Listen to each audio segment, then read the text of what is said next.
Ve Güllü'nün dün duası vardı Yalova'daki, Çınarcık'taki evinde. Nasıl öldüğü henüz kesinleşmeyen şarkıcı Güllü'nün dün evinde evlatlarının, komşularının, akrabalarının katıldığı duası yapıldı evde arkadaşlar.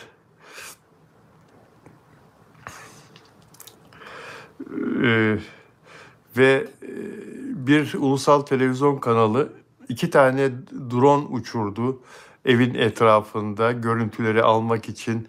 Evin hizasına, pencere hizasına dronlar çıkacak içerideki görüntüleri almak için o dua sırasında. Ve evlatları şikayetçi oldu, polise bildirdi. Polis o dronların uçuşunu yasakladı. Türkiye'de böyle şeyleri de ilk defa görüyoruz. Televizyoncular drone'la evdeki, Güllü'nün evindeki duayı çekmek istediler. İnsanlar evin içine toplanmışlar. Ancak evlatlar drone'ları görünce polise ihbarda bulunuyor ve polis de o drone'ları indiriyor aşağıya. Evet.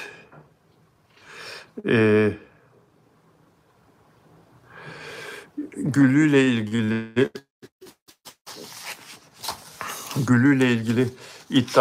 iddiaları ileri sürenler fikirlerin arkasında olduğunu söylüyorlar ve öğrendiğime göre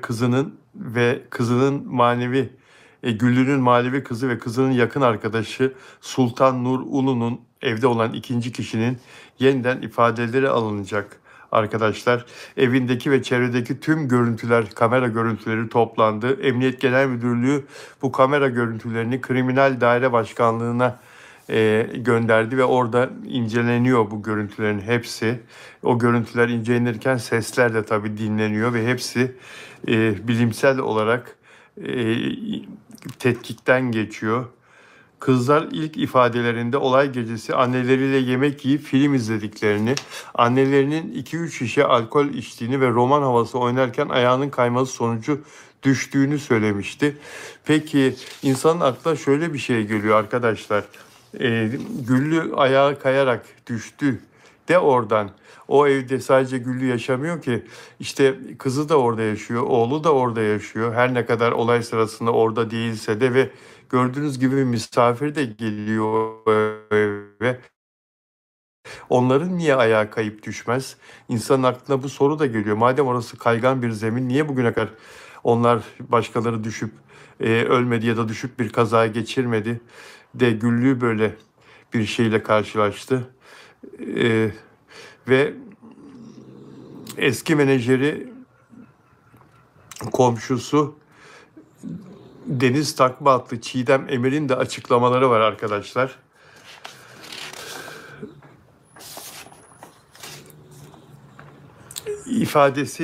Açıklamaları şöyle daha doğrusu. Eski menajeri Çiğdem Emir, Deniz Takma adlı. Güllü'yü yaklaşık 8 yıldır tanırım. Olay gecesi kızı ve yakın arkadaşı Sultan ile evdeydik. Son görüşmemizde keyifli görünüyordu. Benim için Güllü'yü dövüyordu demişler. Herhangi bir husumetimiz, birbirimize zarar verecek bir şey olmasının imkanı yok. Ben mezarına gidip sarılamadım, yani vedalaşamadım, helalleşemedim. Üzerimize kurulan baskılardan hiçbirimiz bir şey yapamadık. Ben bir şey için yemin ettim ve söz verdim Güllü Hanım'a, onu yapacağım. Şu an için herkesi vicdanıyla baş başa bırakıyorum. Aşağı indiğimde tüm gerçekle yüzleştiğim andı. İndiğimde Güllü Hanım'ın yerde yattığını gördüm. Bazı yerlerde zihnim karışabiliyor fakat kapının çalmasıyla uyku halindeydim. Kapım çaldı. Kapıdan dışarı çıktım. Ne olduğunu anlayamadığım için aşağıya doğru baktım. Herkes aşağı iniyordu. Ben de bilinçsizce herkesin arkasından aşağı indim. Son dönemde aranızın bozuk olduğu söyleniyor. Kesin o öldürdü deniyor. Siz bu konuda ne diyorsunuz? 3 ay önce ticari olarak bir anlaşmazlığımız olduğu doğrudur. Ama bunun haricinde herhangi bir husumetimiz yok. En önemli iddia ise seyir halindeyken Güllü'nün kullandığı arabanın direksiyonuna müdahale ettiği ve kaza yaptığı iddiasıydı. şöyle cevap verdi. Güllü'yü yıllar önce kaza yaptırarak öldürmek isteyen ben değildim. Ben o zaman Güllü'yü tanımıyordum bile. O benden çok önceydi. O yıllarda benim onunla hiçbir ilişkim yoktu. O olayda bahsedilen, hedef haline getirilen asistan ben değilim. Planlı cinayet iddialarını ise asistan Deniz şu yanıtı verdi. Bir mekancı çıkmış diyor ki böyleydi, şöyleydi. Kardeşim sana şunu söylüyorum. O mekanda niye daha önce benimle can ciğerdin? Çok iyiydin de, güzeldin de sonradan bunlar ortaya çıktı. Asla hakkımı helal etmiyorum hiç kimseye. Bize acımızı yaşatmadıkları gibi hiçbir şeyimize izin vermediler bizim. Bu yüzden hakkımı helal etmiyorum hiç kimseye dedi menajeri Deniz. Ve az önce arkadaşlar son dakika az önce Güllü'nün oğlu ve kızı da kameraların karşısına geçip birlikte bir açıklama yaptılar. Onları böyle birlikte açıklama yaparken olaydan sonra beraber kameralara, mikrofonlara konuşurken ilk kez gördük. Tüm Türkiye'ye sesleniyorum dedi oğlu. Bizim canımız ciğerimiz söndü. Siz buna ekmek bandınız. Türkiye'nin vicdanı nerede? Bize acımızı yaşatmadınız. Bize iftiralar attınız. Siz annemin şarkılarıyla ağladınız, bizi ağlatmadınız.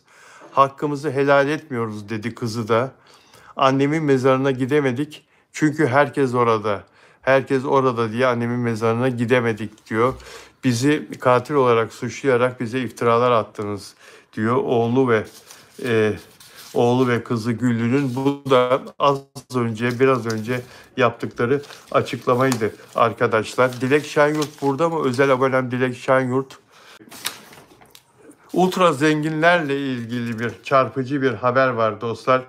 Yapılan yeni bir araştırma dünyanın binde altılık kesimini oluşturan ultra zenginlerin geçen sene paralarını neye harcadıklarını gözler önüne serdi arkadaşlar. Ultra zenginler paralarını neye harcıyorlar? Dünyanın en zenginleri hakkında araştırma yapan bir şirketin raporuna göre serveti 30 milyon doların üstünde olan ultra zenginler geçen yıl lüks tüketime toplam 290 milyar dolar harcadı. Ultra zenginlerin başında da Elon Musk ve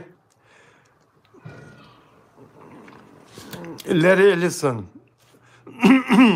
Ellison geliyor arkadaşlar.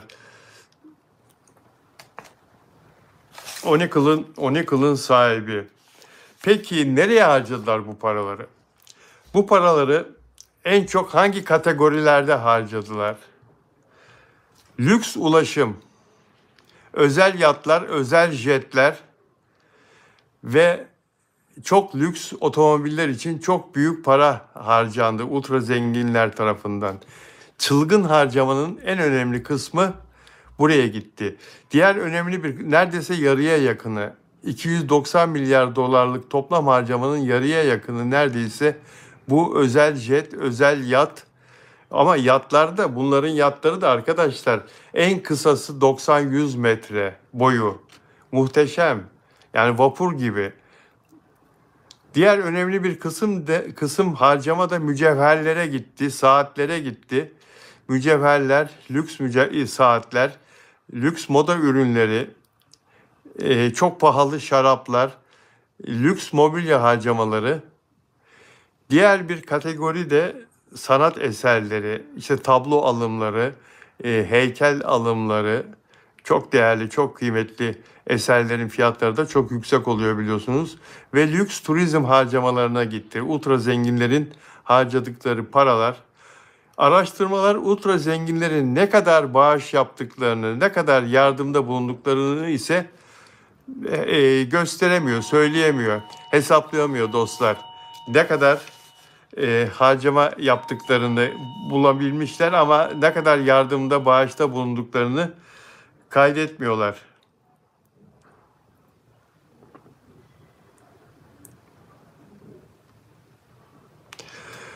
İlginç değil mi?